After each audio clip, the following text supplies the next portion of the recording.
Здравейте! Казвам се Росица Картункова, не Картунова. И много обичам да говоря, даже някой път твърде много. Може би това е една от причините днес да съм тук при вас. Някой път ситуацията ескалира и прилича на ето това. Обикновено, даже още в гимназията, класа ми призоваваше хором да замълча. Звучеше малко така: Росица, млъкни. Но обикновено, когато говоря, очаквам някой да ме слуша и да чува това, което казвам, дори да не му е особено интересно. Малко като ситуацията при родителите и децата. Родителите винаги трябва да слушат, независимо какво казват децата, особено ако е физиологичното имам пиш или нещо по-сериозно. Има една група хора обаче, за които това не е нещо обичайно. Те не са свикнали някой да ги слуша, когато имат какво да кажат. Те са свикнали, особено около избори, някой да им пъхне някой кебабче в устата или банкнота, или просто да останат с отворена уста. Те живеят в квартали, които ние наричаме гета, и обикновено това, което научаваме за тях, е или твърде малко, или е обикновено лошо. И обикновено се страхуваме да ходим в тези квартали. Обикновено се страхуваме да ходим в тези квартали. Сега ще ви разкажа именно за хората в тези квартали и колко от вас са готови да видят как живеят тези хора. Защото тези хора живеят от една невидима завеса, която тя е невидима за нас, но тя е болезнено видима за всички, които живеят зад нея. И тя не пропуска нито вопъл, нито стон, нито смях, нито плач, нито скърцащ трион. Следващите разкази са за хора, с които говорих в квартал Столипиново. Както знаете, това е най-голямото гето в Европа. И за нещата, които хората искат да кажат, а ние да чуем. И нека да започнем с повдигането на завесата. Вероятно, доста от вас са чували по медиите за цар Киро или за пиже, за други феодални владетели. И може би си остане с някакво впечатление, че хората живеят доста охолно. Това е доста далеч от реалността. Доклад на Икономическия комитет за Европа към ООН показва, че 87% от ромите живеят застрашени от бедност, като при тях безработицата е около 4 пъти повече от тази при българите. Мите също така, че те живеят от социални помощи, като само 8% от социални помощи определя техния бюджет. Нека ви запозная с двама братя, които сами се справят с живота и се справят доста успешно. Това е Шенер. Шенер е браснар, той е фризьор-браснар. Той е на около 35 години, женен, с две деца, на 13 и на 7 години. Живее в Столипиново и се самоопределя като турчин. Той работи като фризьор от около 8 години. Гордее се с това, че всичко е постигнал сам, че всичко прави с много любов и че няма шеф. Запознахме се с Шенер, когато го видях да мете пред чисто новия си открит салон. Той ми разказа, че и той, и брат му, и баща му са самулки хора, сами се научи на занаята, или както той се изрази, практикари. Казва, че за хората от квартала няма работа, или то дори да има работа, тя не е за тях. И ми сподели неговия опит с ходенето по интервюта. Там са му казали, че още като го видят и като му видят боята и казват нямаме работа, или дори да го вземат на работа, те ще му плащат много по-малко, отколкото на българи, например. И вместо 50 лева ще му дават 15-20 лева и той ще отиде един път, ще отиде втори път, но трети път няма да отиде. Затова както Шенер, така и много хора от квартала са решили сами да се справят и затова сами са станали шефове.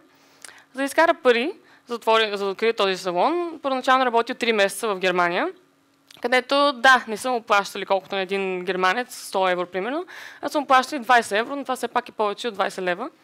След като се връща от Германия, отваря първоначално е малко дюкянче и никой не вярва, че ще успее, особено семейството му, понеже той халхабер си няма от фризьорство и в семейството му предлага да си открие кафене, където да продава кафе, сладки работи и такива неща. Обаче той си отстоява на мнението и лека по лека се разраства бизнеса му, хората чуват името му, препоръчват го и така вече е 8 години. И както всеки един баща, той заделя пари за семейството си. Малкият му син е на 7 години, сега е тръгнал на училище, но вече трябва да се учи на занаят, защото според Шенер формалното образование не е особено важно. И защото това, което Шенер е видял, е, че децата, които завършват 9-ти клас, едва ли не могат да кажат само добър ден на български. и по негово време не е било точно така. Шенер, след като му се разраства бизнеса, е опитал да регистрира фирма на няколко пъти, но там или са му казали, че не може, или са му казали да дойде понеделник, да дойде след това другия понеделник и така всеки понеделник. Без да регистрира фирма, дюкянът на Шенер и бизнеса му не може да излезе извън границите на квартала. Той не може да отиде примерно в Изгрев, който е българския квартал. Затова дюкянът му в момента е незаконен, както и много от постройките в Столипиново, но може би няма как да е иначе. Предвид факта е, че подробен устройствен план за Столипиново не е актуализиран последните 25 години, даже няма ясна регистрация на хората, които живеят там. И въпреки това не пречи на Шенер да си мечтае. Той мечтае бизнеса му да се разраства, да отиде в българския квартал, но като за начало много би се радвал, ако просто асфалтират улицата пред салона му, защото не му трябва да отиде на Черно море, за да има такова пред салона си всеки път, когато падне дъжд. Следващият разказ е за брат му, Наско. Наско е също на около 35 години, женен, с едно дете. Той е стъклар, но той няма достатъчно капитал за да се издържа. Може да направи всичко от стъкло, понеже стъклото не остарява, само трябва да се почисти. Но поръчки идват рядко. Може да смени стъкло за около 5-10 лева, повече не, защото в квартала повече не върви. Той няма достатъчно пари, за да си заделя, но с малкото пари, които успял да си спести, си е купил колело за 50 лева, което обаче един ден един човек го е спрял на улицата и му го е взел, твърдейки, че това колело е крадено. Наско също така няма и кола, а това може да бъде особено голям проблем, когато трябва да се пренасят стъклата. Веднъж му се е наложил да пренася 140 кг стъкло от Столипиново в Тракия и за целта е използвал двама чирака, които да му помогнат, но въпреки това му отнело цял ден. Наско също така събира стъкла, един вид рециклирани стъкла. Той не се срамува да каже, че ходи заедно с дядо си по варелите и събира останали стъкла. Или също когато сменя дограмите, но често пъти му се налага да капарира стъклата, когато се сменят дограмите, защото работниците просто ги чупят само и само да не ги вземе Наско. Но въпреки това, Наско има страхотни бизнес идеи. Той мечтае вече започна даже да прави мебели от стъкло. Също така мечтае да почне да прави ПВЦ врати и вместо обичайните 240 лева би взимал 150. За него 30 лева надница е доста добре, предостатъчно. Той също така има предложение към общината да му поръча, той да смени липсващото остъкление в блоковете в Столипиново. И така не само Наско ще има работа, не само хората в блоковете ще почнат да пазят общите части, но общината ще си спести десетки хиляди левове, отколкото да поръча някоя близка фирма. И докато Наско и Шенер са предимно заинтересовани и загрижени да изкарват парите за семейството, има една група хора от квартала, които имат далеч повече грижи. Това са жените. Жените са изключително важни, защото те се грижат за децата. Статистиката показва, че функционалната неграмотност при жените е 3 пъти по-висока от тези при мъжете. А жените и тяхната ниска неграмотност и ниско образование се отразяват върху образователните амбиции на децата и върху техните училищни успехи. С това сега ще ви запозная с една изключително силна жена, пак от Столипиново. Това е Албена или Мелек. Тя е на 38 години. И женена е с 3 деца. Самоопределя се като туркиня. Заедно с мъжа и там, където я снимах, може да видите, това е дюкянчето, където продава принцеси и тостери. Работи там в него от около 2 години и половина. Мелек има един голям син. Той е 12-ти клас. И той е от предишния брак. Предишният съпруг е пиел и е бил и затова тя го е напуснала. Сегашният съпруг обаче е много доволен от него, защото той се грижи много добре за децата. Синът ти, който сега завършва 12-ти клас, не иска да се жени. Предпочита да отиде в Германия при техните роднини и да учи нещо там, да продължи. Мелек въпреки това не разбира как след 12 години в училище синът ти все още не говори перфектен български.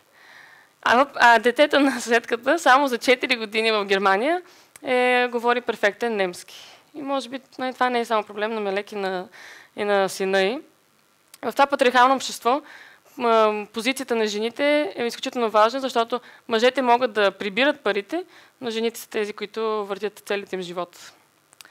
И докато провеждах всичките тези разговори, видях много малко българи в Столипиново, предимно тези, които отиваха там да си купят нещо ефтинко от местното пазарче. Затова може би ще разберете колко беше голямо изумлението ми, когато чух едно малко синьо дюкянче да се носи перфектна немска реч. Когато се приближих, видях ето този човек. Той е родом от Ирак, на около 50 години. На последните 30 години е живял в Швейцария, работил в един ресторант в Цюрих. Но понеже с възрастта вече е искал по-спокоен и по-простичък живот, е решил да се пенсионира и е намерил този живот в България.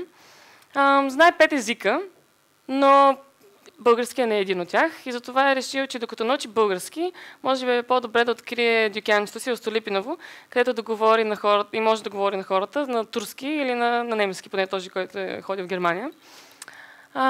Ето как един човек може да пренебрегне културните различия и да гледа на Столипиново без предубеждение. А колко от вас биха направили нещо такова и биха погледнали на Столипиново като на място с бизнес потенциал? Вероятно никой, включително и аз, не е гледал по този начин на Столипиново. И може би там е проблема. Може би често пъти очите ни и ушите ни пречат на разсъждението. Невидимата завеса, за която ви споменах в началото, не е само в отношението на институциите, нито в дискриминиращия работодател или чиновник. Тя е в главите на всеки един от нас. Нека да я вдигнем тази завеса и да видим и да чуем реалните хора. Но като едно добро начало би било просто да седнем и да слушаме. Така. Благодаря ви.